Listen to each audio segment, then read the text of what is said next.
میرے دوستوں محترم اور میرے ساتھیوں، آج کل عام لوگوں کا یہ مشاہدہ ہے کہ دعائیں ہماری قبول نہیں ہوتی۔ دعائیں مانگنے کے اوپر ہم بہت زیادہ زور دے رہے ہیں، ایک دوسرے کے لیے ہم دعائیں بھی کر رہے ہیں، کرنے کے لیے التجائیں بھی کر رہے ہیں، مگر مجال ہے کہ کوئی دعا قبول ہو جائے، دعا کی قبولیت کے کچھ آثار بھی نظر آ جائیں۔ ایسا نہیں ہے کہ دعائیں قبول نہیں ہوتی۔ دعائیں قبول ہونے کا یہ مطلب ہے کہ دعا کا اثر فوراً ظاہر ہونا۔ البتہ دعا جو ہے بلاؤں کو ٹالنے میں بھی مدد کرتی ہے اور آخرت میں ثواب کا ذریعہ بھی بنتی ہے۔ ہم بہت ساری دعائیں ہمیں مانگنی چاہیے، مگر اصل دعا تو وہی ہے جو استجاب الدعوات جسے کہا جاتا ہے۔ مستجاب الدعوات اس شخص کو کہا جاتا ہے کہ جو دعا مانگے اور فوراً اس کی دعا کا اثر ظاہر ہو جائے، اس کو مستجاب الدعوات کہتے ہیں۔ آج کے زمانے میں ایسے لوگ میری نظر میں تو دور دور تک نہیں ہیں۔ پھر کیا وجہ ہے کہ یہ دعائیں ہماری جو ہے اثر نہیں لے کر آ رہی؟ نبی کریم علیہ الصلوۃ والسلام سے کسی صحابی نے معلوم کیا کہ میں یہ چاہتا ہوں کہ میری دعائیں فوراً قبول ہو جائیں، تو نبی الصلوۃ والسلام نے فرمایا تو لقمہ حلال کھا، روزی حلال کھایا کر، تیری دعا فوراً قبول ہوگی۔ یہ نہیں کہا کہ کوئی تپسیا کرنی ہے، کوئی چلہ کشی کرنی ہے، یا کہیں جنگلوں میں پہاڑوں میں جا کے کسی سے پیر سے مرید ہونا ہے یا وہاں دعا کرانی ہے، کچھ نہیں۔ ایک سادہ سا انسان، روزی انسان نے کھانی ہی کھانی ہے، محنت کرنی ہے، تو حلال طریقے سے محنت کرنی ہے اور حلال لقمہ کھانا ہے۔ نہ تو کوئی اس کو یہ کہا کہ رات بھر تہجد پڑھنا، نہ تو کوئی وقت بتایا اس کو کہ اس فلاں وقت میں دعا کرنا، کچھ نہیں بتایا، بس یہ کہ لقمہ حلال کھانا۔ اور ہم جائزہ لیتے ہیں کیا ہمارا لقمہ حلال ہے؟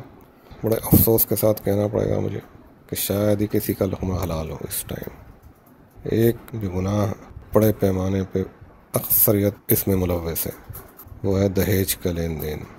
دہیج کے بارے میں اگر جو معلوم کیا جائے، ایک لفظ میں پوچھا جائے کہ جائز ہے کہ ناجائز، تو میکسیمم جتنے بھی لوگ ہیں وہ سب یہی کہیں گے کہ یہ ناجائز ہے۔ جب یہ ناجائز ہے تو پھر کیوں لیتے ہیں؟ ناجائز کا مطلب حرام۔ حرام لقمہ جب کھایا، حرام کپڑا جب پہنا، اب دہیج میں کیا کیا سامان ملتا ہے؟ لڑکی والا دہیج میں کیا کیا سامان دیتا ہے آپ دیکھیے۔ وہ کپڑے لتے دیتا ہے، ہر ایک گھر کے ممبر کو دیتا ہے، لڑکے والوں کو، اس کے رشتے ناتے داروں کو بھی دیتا ہے، اور اس کی بارات کا کھانے کا انتظام بھی کرتا ہے۔ پتہ کہاں کہاں سے وہ پیسہ اکٹھا کرتا ہے، کہاں سے سود پہ پیسے اٹھاتا ہے، قرض لیتا ہے، اور دہیج کا سامان جو ہے تیار کرتا ہے، کھانا کھلاتا ہے۔ پھر کھانا جو بچ جاتا ہے 3-4 دیگیں، وہ کھانا جو ہے پھر دہیج میں پیک کر کے دے دیتا ہے، وہ دہیج کی طریقے سے جاتا ہے۔ یعنی دہیج کا لینا دینا حرام، لینا تو کم سے کم حرام ہے ہی۔ اب یہ کھانا جو ہے وہاں جا کے کھائیں گے، ایک تو برات میں کھایا وہ حرام، اور گھر لے جا کے کھائیں گے کھلائیں گے وہ حرام، اور جو کپڑے اس نے دیے وہ کپڑا پہنے حرام۔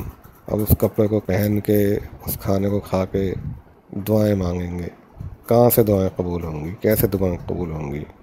اور پھر جو لڑکے کی جھولی میں پیسے ڈالے جاتے ہیں، عورتیں بھی ڈالتی ہیں، آدمی بھی ڈالتے ہیں، حالانکہ اسلامی کی رسم بالکل ہی گناہ کا ایک بہت بڑا اڈا ہوتی ہے۔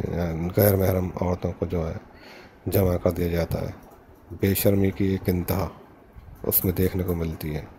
دولہے کی جھولی میں پیسے ڈالے جاتے ہیں، سونے کی انگوٹھیاں، حرام چیزیں، اور بھی پتہ نہیں کیا کیا سامان ڈالا جاتا ہے اس کی جھولی میں، ہزاروں لاکھوں روپے اس کی جھولی میں ڈال دیے جاتے ہیں۔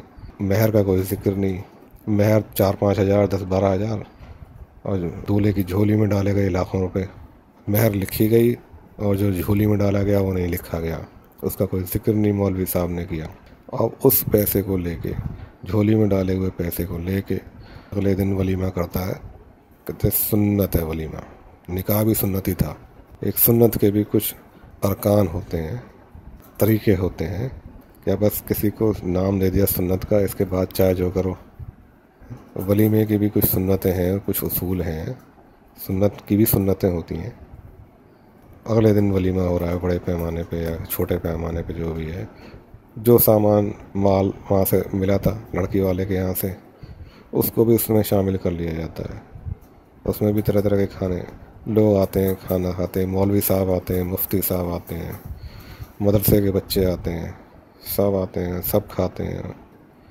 کہاں سے حلال ہو گیا، کیسے حلال ہو گیا، میں ملا ہوا سامان، دہیج میں ملا ہوا روپیہ مال پیسہ، اس کے ذریعے سے اگلے دن کا ولیمہ کر کے آپ جو ہے عوام کو کھلاتے ہیں، وہ سب حرام کھاتے ہیں۔